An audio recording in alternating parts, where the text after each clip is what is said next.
The late Saturday afternoon sun slanted through the familiar bay window of his parents' Boulder home, casting long shadows across the polished oak floor.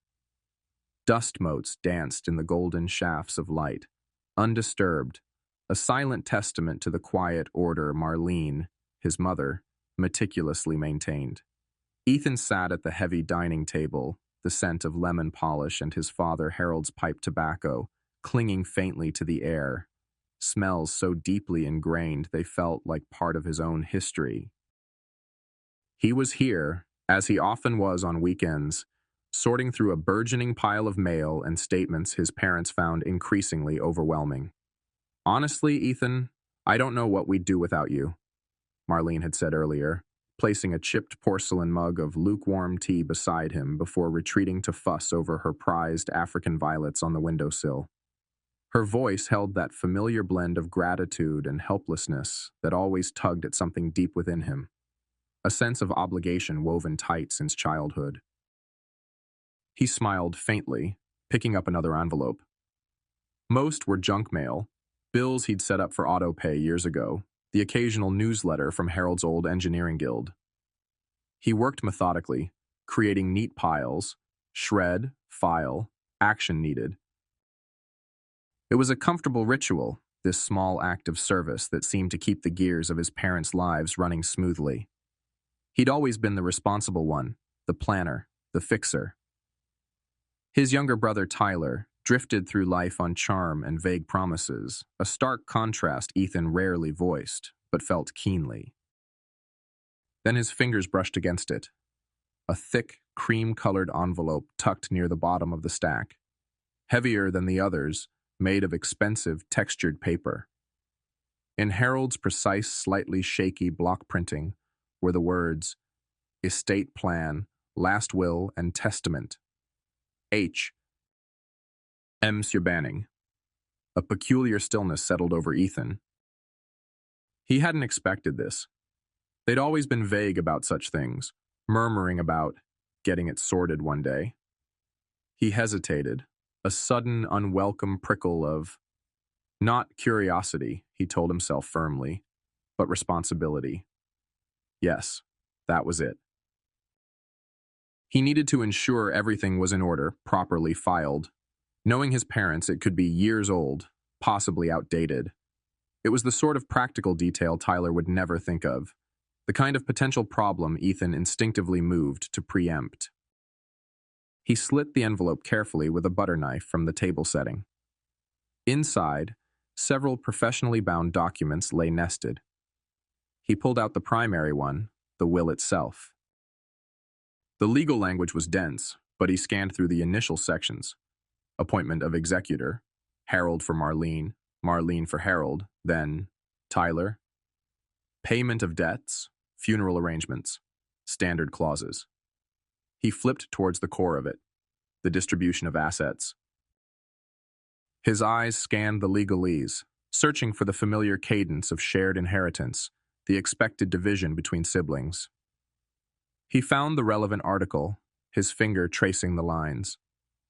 All the rest, residue, and remainder of my estate, both real and personal, of whatsoever kind and wheresoever situated, I give, devise, and bequeath absolutely and forever to my beloved son, Tyler James Banning, if he survives me. Ethan reread the sentence. Then again, his breath hitched. Tyler. Only Tyler. He flipped back, searching for his own name, for any clause mentioning him beyond a generic preliminary statement identifying him as a son. Nothing. No specific bequest, no trust, no mention of shared ownership of the house he'd poured his own money and sweat into renovating over the years, the property in the mountains he'd co-invested in with Harold as a nest egg. A cold fist clenched around his heart, squeezing the air from his lungs. It felt like the floor had dropped away beneath him. Everything? The house, the savings they'd hinted were substantial, the stocks Harold occasionally mentioned, even Marlene's jewelry? All to Tyler. He frantically scanned further, his eyes snagging on appendices, schedules of assets. Schedule A, real property, lists the family home. Schedule B, bank accounts investments, lists account numbers he vaguely recognized. And then, a smaller stapled addendum dated nearly 5 years ago. It detailed the transfer of significant investment holdings and title adjustments on a secondary property, the mountain cabin, effectively moving them solely under Harold and Marlene's names, removing a prior joint tenancy arrangement Ethan knew had existed because he'd signed the initial purchase documents. Transferred. 5 years ago, without a word to him. The room suddenly felt airless, the familiar scent of home cloying and thick. The golden sunlight seemed harsh now, exposing not warmth, but a calculated, long-held deception. It wasn't just an oversight in the will. It was a deliberate, secret dismantling of shared assets, a silent rewriting of their financial history that had occurred while he was busy paying their bills, fixing their plumbing, being the dependable son. He heard Harold shuffling in from the living room, the familiar sigh as he lowered himself into his armchair. "Find anything interesting in that pile, Eth?" Harold asked, his voice muffled by the newspaper he was unfolding. Ethan couldn't speak.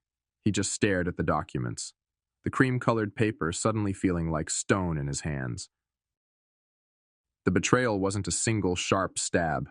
It was a slow, crushing weight, the culmination of years of unspoken assumptions and unnoticed shifts.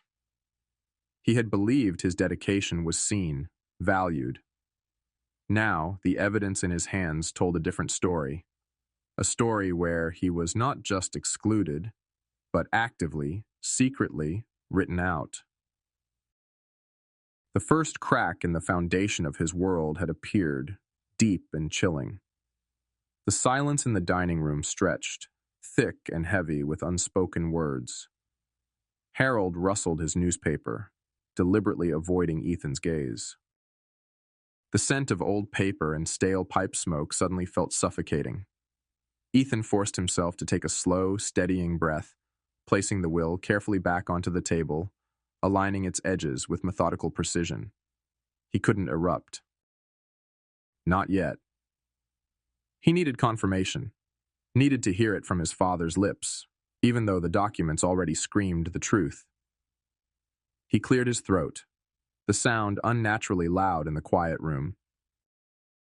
"Dad," he began, striving for a casual tone. "I was just thinking about that cabin property up near Estes Park, the one we bought together back when I got that first big promotion." He watched his father's knuckles whiten where they gripped the newspaper. "How's it doing?" "Haven't heard much about it lately." Harold didn't lower the paper immediately. "The cabin? Oh, it's fine, fine," he mumbled, his voice tight. "Good investment, solid." "Right." Ethan pressed gently, relentlessly. "Solid enough that the title was changed about 5 years ago, and my name somehow disappeared from the joint tenancy." He kept his eyes fixed on his father, ignoring Marlene, who had frozen mid-reach for a teacup in the adjacent kitchen doorway, her face pale. The newspaper finally lowered with a sigh that sounded more like a surrender. Harold looked older than Ethan had ever seen him, the lines around his eyes deeper, his shoulders slumped. "Now, Ethan, don't get worked up. It was complicated." "Complicated?" Ethan echoed, the word tasting like ash. "I put nearly $40,000 into that down payment, Dad. My savings. We agreed it was a long-term family asset. How does complicated lead to me being removed from the ownership without my knowledge?" Harold shifted uncomfortably. "Look, Tyler ran into some trouble. Bad run of luck. Needed help." "What kind of trouble?" Ethan asked, though a sick certainty was already forming in his gut. Tyler's bad luck usually involved racetracks or ill-advised online ventures. "Debts," Harold admitted, his gaze dropping to the tabletop. Significant ones. Gambling. We had to liquidate some things quickly to keep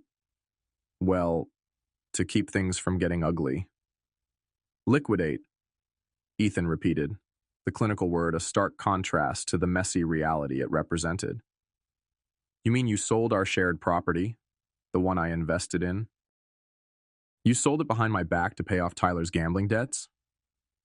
We didn't sell it, not exactly, Marlene chimed in weakly from the doorway, wringing her hands. We just used it as collateral for a loan, a private one, to tide him over. Ethan looked from his mother's anxious face to his father's evasive one. The addendum hadn't detailed a loan. It had mentioned title adjustments and transfers consistent with securing a loan or an outright private sale shrouded in convoluted terms.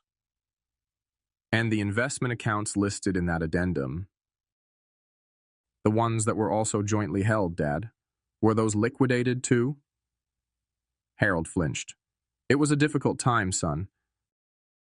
We did what we thought was best for the family. For Tyler, Ethan thought, the correction sharp and brutal in his mind. Not the family. Tyler's needs eclipsed everything else, including Ethan's financial stake, his trust, his right to know. The money wasn't even the core of it anymore. It was the calculated secrecy, the years of pretense while they chipped away at shared assets, treating his contributions like a disposable resource. He felt a profound sense of erasure, as if his role in the family, beyond being the reliable ATM and handyman, had been deemed utterly irrelevant. He wasn't just excluded from the future, his past contributions had been retroactively nullified. The foundation cracked further, threatening to crumble entirely. 2 days later, the call came. Marlene's voice on the line was brittle, overly bright. Ethan, dear, your father and I were thinking, maybe you could come over Sunday. For lunch, just the four of us. There are a few things, loose ends, we thought we should discuss calmly. As a family, the forced casualness grated on Ethan's raw nerves. Calmly discuss the fact that they had systematically stripped him of his inheritance and secretly leveraged shared assets? He knew this wasn't about clearing the air. It was about damage control. Probably Tyler's idea. But he agreed, his voice carefully neutral. He needed to see this play out. Sunday lunch was a strained affair. The roast chicken Marlene usually excelled at tasted dry. The conversation stilted. Tyler was unusually subdued, picking at his food, occasionally shooting nervous glances at Harold. After the plates were cleared, Harold gestured towards the living room. Ethan, let's sit down for a moment. There's something we need to go over. They settled onto the familiar floral sofa and armchairs, the air thick with unspoken tension. Harold cleared his throat, pulling a folded document from his inner jacket pocket. Not the will, Ethan noted, but something thinner, newer. Ethan, Harold began, adopting a tone of grave sincerity that now sounded utterly false to Ethan's ears. After reviewing things, we realized the current estate plan might lead to unnecessary complications down the line. Probate court, taxes, it can all get messy. Marlene nodded vigorously. We just want everything to be simple, dear, for everyone. Tyler leaned forward slightly, attempting a look of earnest agreement. Harold placed the document on the coffee table. This is just a simple waiver. It basically states that you acknowledge the current will and waive any future right to contest it or claim a share beyond what's stated. It's just housekeeping, really, to streamline things, since you're doing so well on your own, financially independent and all. His voice trailed off. Ethan looked at the paper, then met his father's gaze directly. The audacity was breathtaking. They weren't apologizing.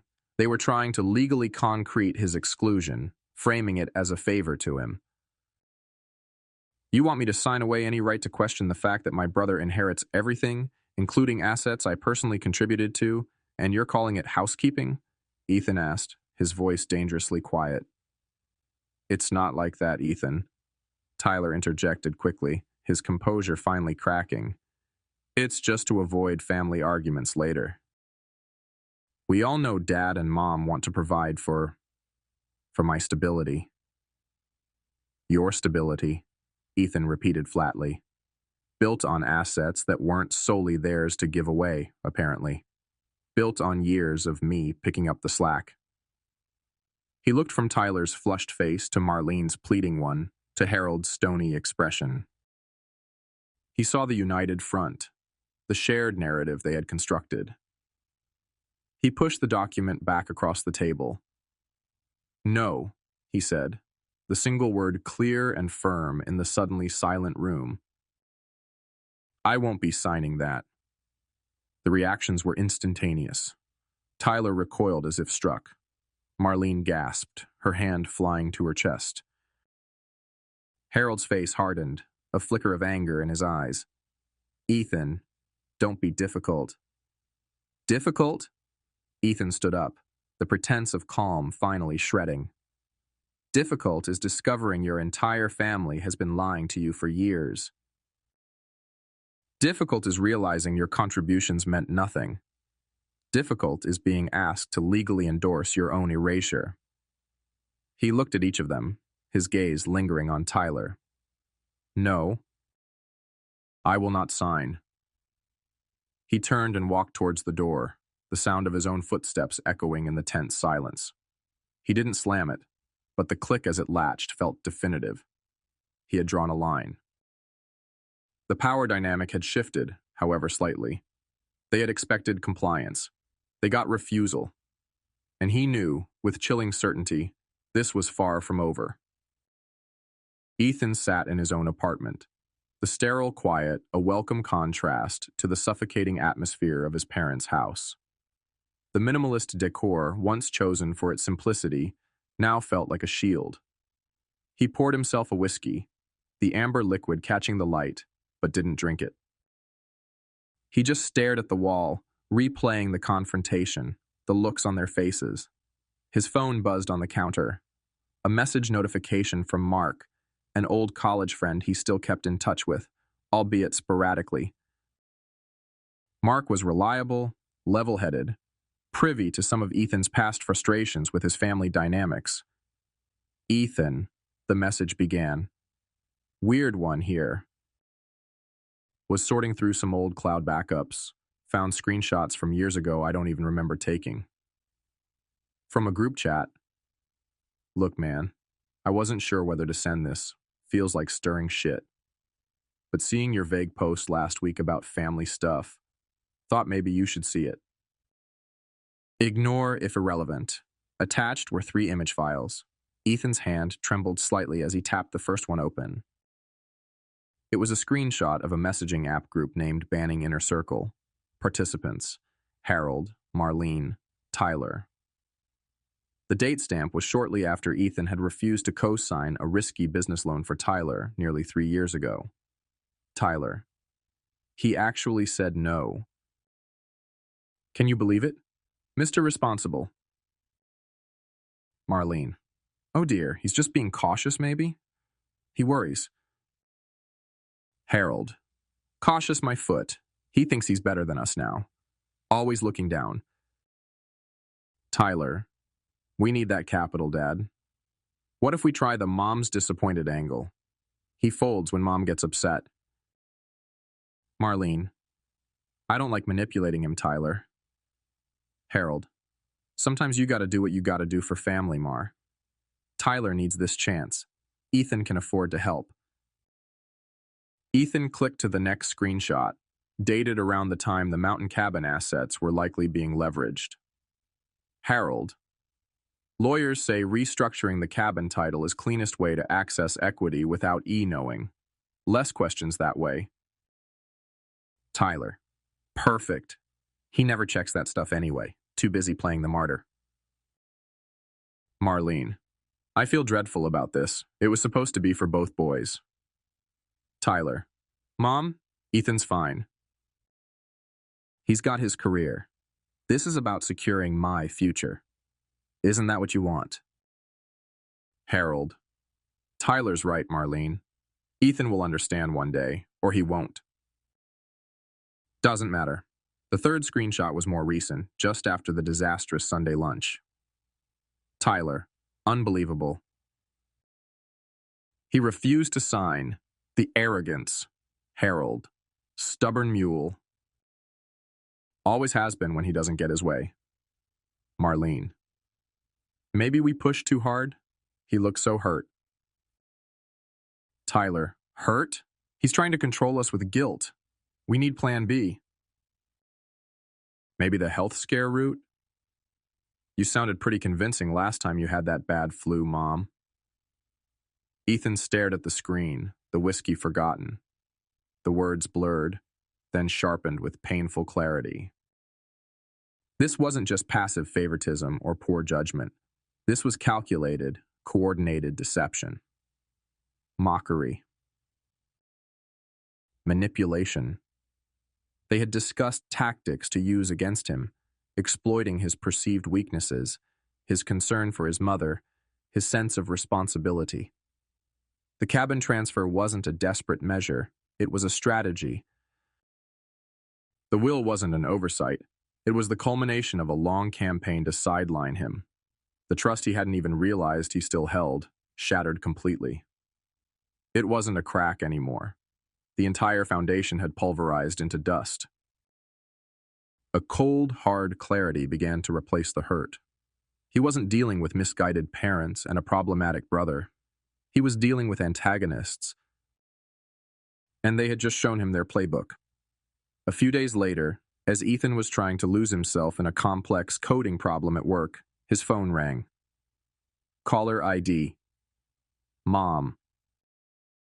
He let it ring 3 times, composing himself, recalling Tyler's chilling suggestion in the group chat. Plan B. Maybe the health scare route. He answered on the 4th ring, keeping his voice level. Hi, Mom. Ethan. Marlene's voice was thin, reedy, punctuated by a faint, breathy cough. Oh, Ethan, dear. Is everything okay, Mom? He asked, deliberately neutral. Oh, I don't know, honey, she sighed, a dramatic tremor entering her tone.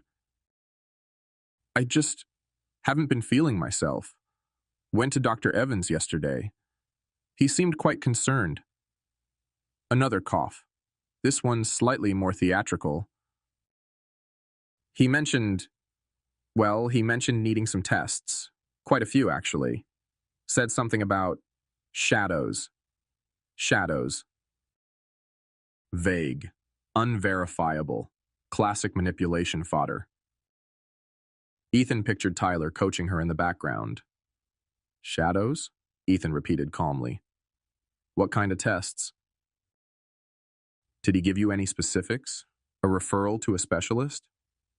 Oh, it was all so technical, dear, Marlene fluttered. My head was spinning. He just said, we need to investigate further, soon. A pause laden with expectation. I feel so overwhelmed. Your father is trying his best, but he gets flustered.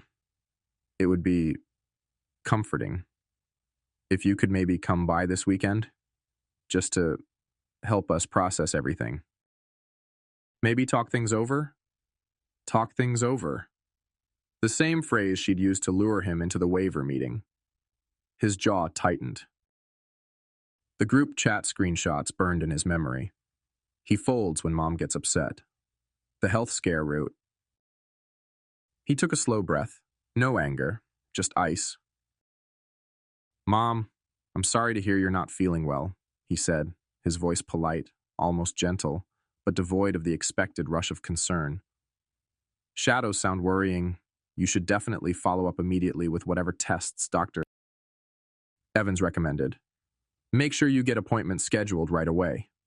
He paused, then added decisively. Let me know what the specialists actually find after the tests are done. I hope it turns out to be nothing serious. Silence on the other end. He could almost hear Marlene's mental gears grinding, thrown off script. He hadn't offered to rush over. He hadn't expressed panic. He had placed the burden of proof back on her, demanding concrete information. "Oh, well, yes, of course, dear," she finally stammered, her voice losing some of its frailness. I'll let you know." "Please do," Ethan said coolly. "Take care, Mom." He ended the call before she could regroup. He stared at his phone, a grim satisfaction settling in. He had seen the move coming, and he hadn't fallen for it. The emotional strings they usually pulled so effectively were fraying, losing their hold. The relative quiet following the failed health scare didn't last long.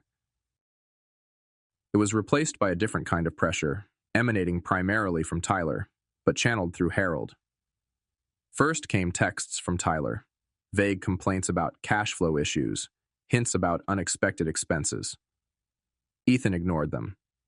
Then came the calls from Harold, his voice growing increasingly strained with each conversation. "Ethan, your brother's trying to get a small business loan consolidated," Harold said one evening, his tone tight with forced patience. "Just to get a better interest rate, but the banks? They're being difficult." "Banks usually are when the borrower has a history of defaulting," Ethan replied evenly, refusing to take the bait. A week later, the tone shifted to desperation. "Ethan, we're in a bit of a bind here," Harold confessed, the gruffness gone, replaced by a weary anxiety. "Tyler, he took out a bridge loan a while back. Turns out the interest rates are crippling." "A bridge loan from whom?" Ethan asked, already suspecting the answer. Tyler wouldn't qualify for anything legitimate. "A private lender," Harold mumbled. "Look, son, the point is, we need to sort this out. If we could just present a united front, show the bank we have family support." "Family support meaning my money?" Ethan cut in, his voice hardening. "Dad, Tyler's financial problems started long before I discovered the will or refused to sign your waiver. His choices led him here." The final call came late one night. Harold sounded frantic, almost broken. "They're threatening liens, Ethan. The lender Tyler used, they're talking about seizing assets. The house." Panic laced his voice. "This is getting out of control. If you had just cooperated back then, if you hadn't been so damn stubborn about that waiver, maybe we could have gotten a proper loan, avoided this mess." The blame, stark and misplaced, hung in the air. Ethan felt a surge of cold anger, but he kept his voice steady. "Let me be perfectly clear, Dad. My refusal to sign a document legitimizing your secret financial dealings and my disinheritance has nothing to do with the predatory loan Tyler took out and you apparently enabled. You made your choices. He made his. Blaming me now won't change the consequences." "But it's the house, Ethan. Your mother. The house that was supposed to be partially mine?" Ethan countered, the ice in his voice unmistakable. "The house you were willing to give entirely to the son who is now dragging you towards foreclosure." "I told you I wouldn't sign. I told you I wouldn't be the safety net anymore. You didn't listen. These are the consequences of your actions, not mine." He heard a choked sound on the other end, then silence. "I have nothing more to say on this matter, Dad." He ended the call, his hand steady. The blame shifting, the desperation. It only solidified his resolve. They had built this precarious structure themselves. He refused to prop it up any longer. The constant pressure, the blame, the sheer dysfunction. It gnawed at Ethan. While the group chat and the will were damning, a small part of him still struggled to reconcile the Harold he knew. Gruff, but fundamentally decent, he'd thought, with the man complicit in such deep deception. He needed context, an outside perspective from someone who knew Harold well, someone perhaps less entangled. His thoughts turned to Uncle Pete, Harold's younger brother. Pete was a straightforward, no-nonsense retired geologist, living quietly in Arizona. They weren't close, but Pete had always treated Ethan fairly, with a kind of gruff affection, and Ethan remembered Pete occasionally clashing with Harold over Tyler's entitled attitude years ago. He hesitated for a day, then dialed Pete's number. After exchanging pleasantries, Ethan steered the conversation cautiously. Uncle Pete, bit of a strange question. You knew Dad pretty well back in the day. Did he ever talk much about, well, long-term plans for after he and Mom were gone? There was a pause on the other end. Pete's voice, when he spoke, was measured. Why do you ask, Ethan? Everything all right up there? Ethan took a breath. Not exactly. I recently discovered the will. It leaves everything to Tyler. And some other things have come to light about assets being moved around years ago. He kept his tone factual, avoiding overt emotion. I'm just trying to understand how things got to this point. Pete sighed, a heavy sound that carried across the phone line.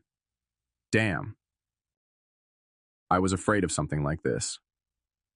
Harold. He's not a bad man, Ethan, but he's weak when it comes to Tyler, and Marlene enables them both. So he did plan this all along? Ethan asked, a knot tightening in his stomach. No, Pete said firmly. That's the hell of it. Years ago, maybe 10, 12 years back, Harold showed me a draft will. It was fair. Split everything down the middle, house, investments, the lot. He was proud of it, said he wanted to treat both his boys right. Ethan felt a pang, a flicker of the father he thought he knew. What happened? Tyler happened, Pete said, his voice hardening. Kid's always been a manipulator. Started working on Harold subtly at first, then more overtly. Played the victim card. Ethan's got his fancy career, he doesn't need it. I need security, Dad. What if I can't make it on my own? He preyed on Harold's fear of Tyler failing, on Marlene's guilt. Painted you as the aloof success story who wouldn't care. Pete let out a snort of disgust. Took him years, but he wore Harold down. Convinced him changing the will was the only way to protect Tyler's future. And Harold, wanting the path of least resistance, wanting to believe his golden boy just needed a little extra help, he caved. Changed it piece by piece, probably felt guilty as hell, which is why he likely hid it. The confirmation landed like a physical blow, but it also brought a strange kind of clarity. This wasn't a sudden betrayal, but a slow erosion, a siege orchestrated by Tyler and enabled by his parents' weakness and willful blindness. It wasn't just about money, it was about character, about manipulation triumphing over fairness. The sadness Ethan felt for his father was now mixed with a chilling understanding of the depth of Tyler's toxic influence. Thanks, Uncle Pete, Ethan said quietly.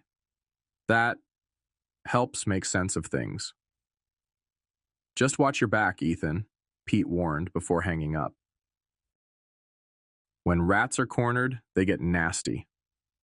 Just days after Harold's frantic call about foreclosure threats and impending doom, Ethan was scrolling absently through a generic social media feed during his lunch break. He rarely used it, but occasionally checked in on distant relatives or old acquaintances. His thumb paused on a newly uploaded photo album. Title: Weekend Getaway Bliss, posted by Tyler Banning.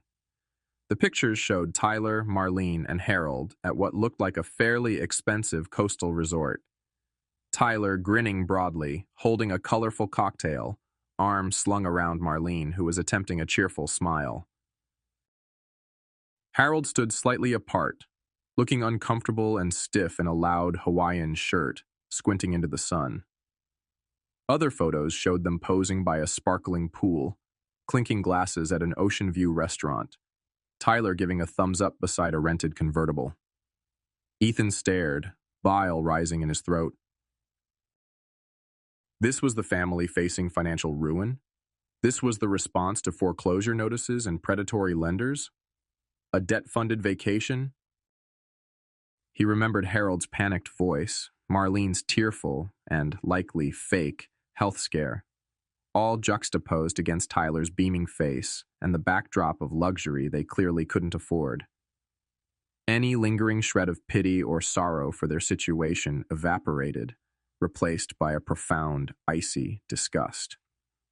It wasn't just poor judgment. It was a staggering display of entitlement and denial. They were fiddling while their financial Rome burned, expecting him, somehow, to still play the role of firefighter. The hypocrisy was galling. He clicked off the app. The images burned into his mind. The disconnect between their projected crisis and their actual behavior was absolute. They weren't victims of circumstance. They were architects of their own downfall, and they were celebrating along the way. A few weeks later, driven by a morbid curiosity he couldn't quite suppress, Ethan found himself browsing a local online auction site. He'd heard whispers, perhaps from Mark, or even a stray comment from Uncle Pete, that his parents were downsizing, selling off clutter in anticipation of potentially losing the house. He typed Banning into the seller search bar. Several listings popped up under Marlene's name. Mostly mundane things, old lamps, mismatched china, a worn armchair. Then his breath caught. Lot November 23, vintage Lionel train set, original box, worn. Starting bid, $50. It was his train set, the one Harold had painstakingly helped him assemble on the living room floor for Christmas when he was 8. Lot 41, collection of hardcover first editions, sci-fi fantasy. Starting bid, $30. He recognized the titles, books he'd saved up for, treasured, carefully stored in his old bedroom bookcase. Lot 55, framed university degree, engineering. Starting bid, $5. His degree. The one Marlene had insisted on framing professionally, proclaiming it belonged on the wall of honor. Now listed for less than the price of the frame. He scrolled further. His childhood baseball glove. A small, intricately carved wooden box he'd bought on a trip abroad and given Marlene. Item after item, fragments of his past, his accomplishments, his sentimental attachments, all listed cheaply, dismissively. He searched for anything belonging to Tyler. The expensive guitar Tyler rarely played, the collection of unworn designer sneakers, the gaming consoles. Nothing. Tyler's possessions, it seemed, were not considered clutter. It was a quiet, brutal confirmation. He wasn't just financially excluded. His very history within that house, his presence, his memories were being liquidated, deemed disposable. It wasn't about needing money. The bids were insultingly low. It felt like a deliberate purging, an attempt to erase his significance from the family narrative, reducing his life's markers to bargain basement junk while preserving Tyler's. The coldness of it settled deep in his bones, extinguishing the last flicker of sentimental attachment to the place or the people within it. He closed the browser window, feeling utterly, irrevocably discarded. An unexpected necessity forced Ethan back to the house a month later. He needed a copy of an old property tax assessment document related to the mountain cabin for his own financial records, proof of his initial investment contribution, should he ever need it. He dreaded the interaction, but knew it was unavoidable. He called ahead, keeping the request brief and businesslike. Marlene agreed, her voice strained, instructing him to come on a specific afternoon when Harold would be out. The atmosphere in the house was thick with a different kind of tension now, not just unspoken resentment, but the palpable anxiety of impending loss. Boxes were stacked haphazardly in corners, surfaces were dusty. Marlene looked frayed around the edges. She hovered near the doorway of Harold's study as Ethan went directly to the tall metal file cabinet where he knew old financial records were kept. "It should be in the property taxes archived folder," he said, trying to keep his voice even. He opened the drawer, the metal screeching slightly. He thumbed through the labeled folders, pulling out the correct one. As he did, his fingers brushed against another envelope tucked behind the folder, hidden from casual view. It was thick, cream-colored, identical to the one containing the current will. But it felt older, the paper slightly softer. His heart gave a sudden lurch. Marlene was watching him. Her eyes narrowed slightly. He couldn't examine it there. With deliberate slowness, he pretended to check the tax forms he'd retrieved, then slid the hidden envelope discreetly inside the folder, along with them. "Got it," he said, closing the drawer firmly. "Thanks, Mom. I'll get out of your hair." He didn't linger, offering a brief, neutral goodbye. Back in the safety of his car, parked down the street, his hands shaking slightly, he pulled out the hidden envelope. The label, in Harold's younger, firmer handwriting, read, "Last Will and Testament, Harold Banning, draft copy." The date was nearly 12 years old. He opened it with trembling fingers. Inside, the language was clear, the clauses straightforward. After standard provisions, Article 4 stated plainly, "All the rest, residue, and remainder of my estate, I give, devise, and bequeath in equal shares, 50% to my son, Ethan Michael Banning, and 50% to my son, Tyler James Banning." There it was. Black and white, notarized. The original intent Uncle Pete had spoken of. The fair division Harold had once planned before Tyler's insidious campaign began. It wasn't just Pete's word anymore. It was tangible proof, hidden away like a guilty secret. He carefully folded the document, placing it securely in his briefcase. Any lingering wisp of self-doubt, any thought that maybe he had misinterpreted things, vanished. The manipulation was real, documented, and deliberately concealed. The final piece of the puzzle clicked into place, hardening his resolve into something unshakable. The fallout from Ethan's disengagement began to ripple outwards. First came a confused call from a well-meaning aunt on his mother's side. "Ethan, dear. I heard... Well, Marlene mentioned things are difficult. Are you all right? She sounded so worried about you." Then a message from a cousin. "Hey man, saw your dad last week. He seemed really down. Said you guys had a falling out. Hope you can patch things up." Family's important. The narrative was being spun, painting him as the problem.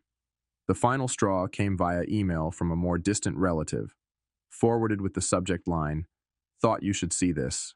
Unbelievable." It contained a chain email, seemingly originating from Tyler or Marlene, circulating among extended family. The email lamented the heartbreak of dealing with a difficult family member.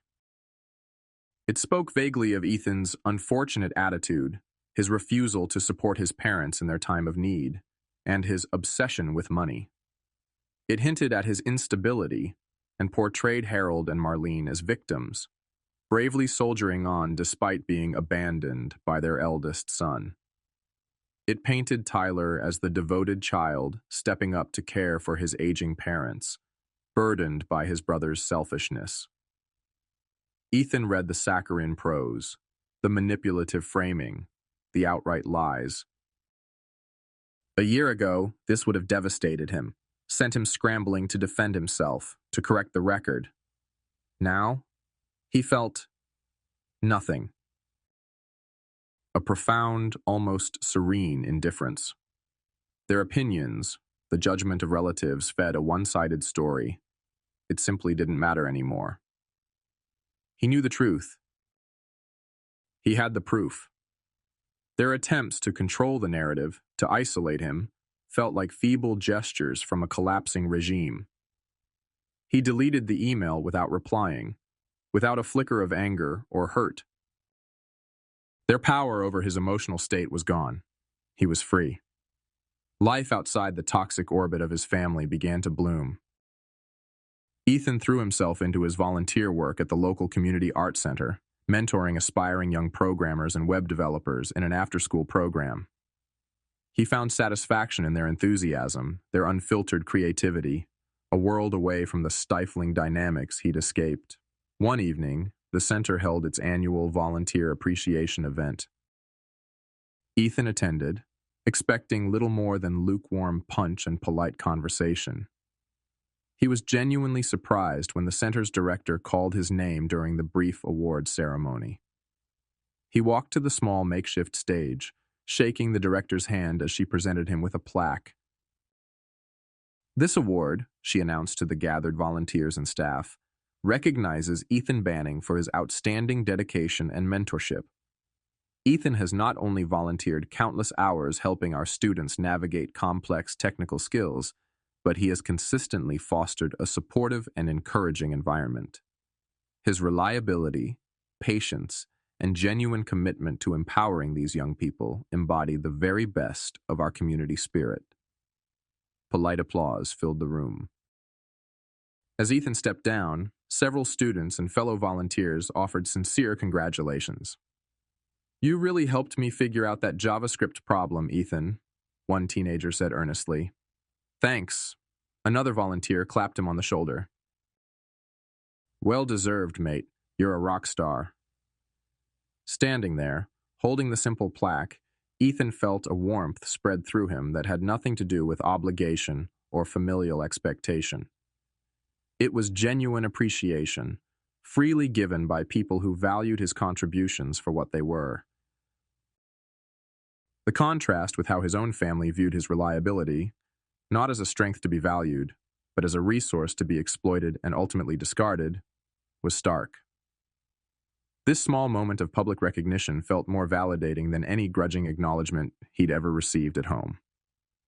He wasn't the family fixer anymore. He was a valued member of a different community, one where his worth wasn't measured by his utility to others. The inevitable call came as the foreclosure date loomed large. It was Harold, his voice raspy, stripped of its usual bluster, filled only with raw desperation. "Ethan." A long pause. "The bank. They're moving forward. Auction date is set for next month." "I'm sorry to hear that, Dad," Ethan replied, his voice calm, neutral. "Look," Harold rushed on, "there might be one last chance. We spoke to the bank manager. He hinted, if a family member stepped in, made a serious offer before the auction, they might consider it, to avoid the whole public spectacle." Ethan waited, saying nothing.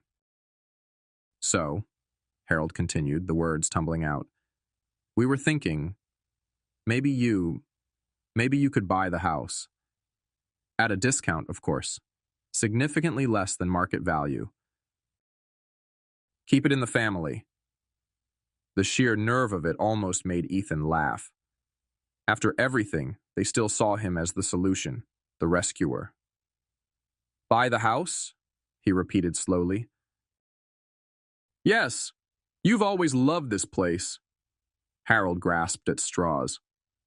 "It would mean so much to your mother."